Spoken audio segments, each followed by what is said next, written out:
ପିଲାଙ୍କୁ ସ୍କୁଲ ଛାଡ଼ିଲା ପରେ ମୋର ଗୋଟେ ପାର୍ସଲ ରିସିଭ୍ ହେଇଥିଲା। ଏଇ ପାର୍ସଲରେ କ'ଣ ଅଛି ମୁଁ ଆପଣଙ୍କୁ ଖୋଲିକି ଦେଖାଉଛି। ଦେଖନ୍ତୁ, ଘରକରଣା ଜିନିଷ ତ ଆମ ଗୃହିଣୀଙ୍କ ପାଇଁ ସବୁବେଳେ ଆବଶ୍ୟକତା ପଡ଼ିଥାଏ। ଦେଖନ୍ତୁ, ଏ ପାର୍ସଲ ଭିତରୁ ବାହାରିଲା ଏମିତି ଗୋଟେ ଷ୍ଟାଣ୍ଡ। ଆଉ ଏ ଷ୍ଟାଣ୍ଡଟା ମୁଁ କ'ଣ ଆଉ କେଉଁ କାମ ପାଇଁ ଲଗେଇଛି ଆପଣଙ୍କୁ ପୁରା ରିଏଲ୍ ଡେମୋ କରିକି ଦେଖେଇବି। ଦେଖନ୍ତୁ, ଗୋଟେ ପ୍ଲେଟ୍ ଉପରେ ଏ ଷ୍ଟାଣ୍ଡଟା ରଖିଦେଇଛି। କିଛି ଭାଗ ବାହାରକୁ ଆଉ କିଛି ଭାଗ ପ୍ଲେଟ୍ ଭିତରେ। ଆଉ ଭାତ ତ ହେଇଯାଇଥିଲା, ଆଉ ଭାତ ଟପ୍ ଉପରେ ଗୋଟେ ପ୍ଲେଟ୍ଟାକୁ ରଖିଦେଲି। ଆଉ ଏ ଷ୍ଟାଣ୍ଡ ଭିତରେ ମୁଁ ଭର୍ତ୍ତି କରିଦେଲି ଆଉଜେଇକି। କାରଣ ବେଳେବେଳେ ଭାତ ଗାଳିଲା ବେଳେ ବାମ୍ଫ ହାତରେ ଲାଗିଯାଏ ଆଉ ବହୁତ ପେନ୍ ହୁଏ, ପୋଡ଼ା ହୁଏ।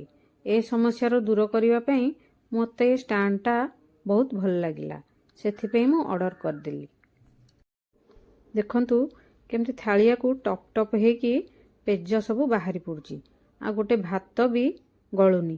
ଆଉ ଏମିତି ହାତରେ ଗାଳିଲା ବେଳକୁ ତ ଭାତ ବି ପେଜରେ ପଳାଏ। ଯେହେତୁ ବର୍ଷା ଦିନ, ଗାଈ ଷଣ୍ଢ ବି ଆସୁନାହାନ୍ତି ଖାଇବାକୁ। ଆଉ କ'ଣ କରିବା, ସେଥିପାଇଁ ଏ ଷ୍ଟାଣ୍ଡଟା ମୋତେ ବହୁତ କାମରେ ଆସିବ। ଆଉ ଯେକୌଣସି ସଦସ୍ୟ ବି ଆରାମସେ ଏମିତି ଭାତ ଗାଳି ପାରିବେ। ହଜବେଣ୍ଡ ହୁଅନ୍ତୁ ବା ପିଲାମାନେ ଭାତ ଗଳା ବି ଶିଖିଯିବେ। ଗାଁରେ ତ ଚୁଲିରେ ଭାତ ଗଳା ହୁଏ, କିନ୍ତୁ ଏ ସିଙ୍କ ପାଖରେ ଭାତ ଗାଳିଲା ବେଳେ ବେଳେବେଳେ ଅସୁବିଧା ହୁଏ।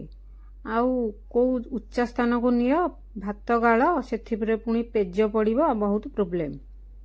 ଏ ଷ୍ଟାଣ୍ଡରେ ଭାତ ଗାଳିକି ମୁଁ ଆଉ ଯେଉଁ କାମ କରିପାରିବି, ଯେହେତୁ ଆମେ ତ ଘରେ ସବୁବେଳେ ଏକା, ଆଉ କେହି ସାହାଯ୍ୟ କରିବାକୁ ନାହିଁ।